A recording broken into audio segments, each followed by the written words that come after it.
Je souhaitais réagir 24 heures après la levée de l'immunité parlementaire de Marine Le Pen. Non pas que je doute que le Front National soit assez grand pour se défendre lui-même, mais ce sont les prétextes avancés qui m'amènent à réagir. Donc Marine se voit reprocher d'avoir publié 3 tweets où on voyait les abominations, la barbarie de l'État islamique.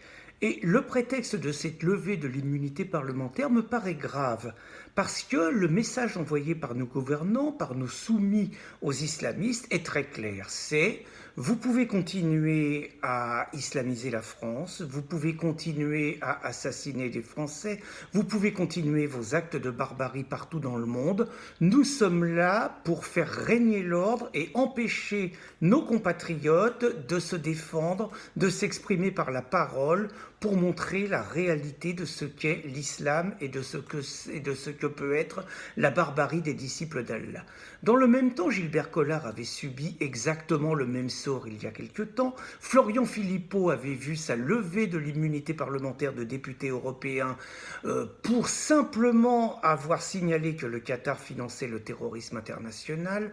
Et ce matin, jeudi 9 novembre, Thomas Joly, secrétaire du Parti de la France, était jugé à Beauvais pour avoir affiché la tête d'Hervé Cornara, sauvagement décapité par son salarié musulman Yassine Sali.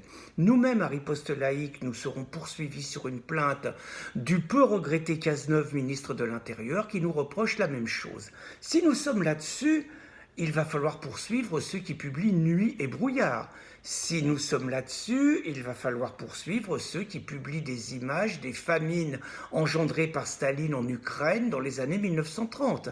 Les mêmes qui nous reprochent ça sont ceux qui ont abusé sans vergogne, vraiment sans vergogne, du cadavre du petit Aylan pour nous convaincre d'accepter une invasion migratoire de plusieurs millions d'envahisseurs, la plupart du temps jeunes garçons musulmans seuls qui ne fuient absolument pas la guerre, mais qui viennent plutôt la faire sur notre continent.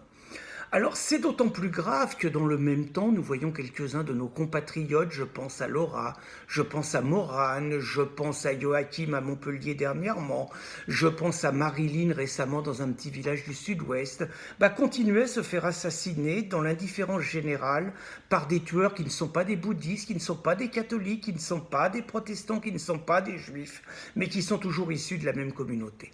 Alors Marine n'a plus d'immunité parlementaire, eh bien c'est dommage, mais si elle avait voulu garder son immunité parlementaire, il lui suffisait de faire comme Obono et de dire, de parler de sa camarade en parlant de Ouria Boutelja, qui s'est permis au lendemain de l'assassinat de Mera d'expliquer « Je suis Mera ». Il lui aurait suffi de faire comme El Guerab, qui a fracassé à coups de casque le crâne d'un socialiste et qui se retrouve aujourd'hui à la commission parlementaire de la défense. Oui, réellement, ces actes montrent que nous sommes dirigés par des soumis, par des traîtres qui sont prêts à nous remplacer et qui sont prêts à favoriser et accélérer l'islamisation de la France et à museler tous les patriotes qui veulent y résister. Compatriotes, haut les cœurs!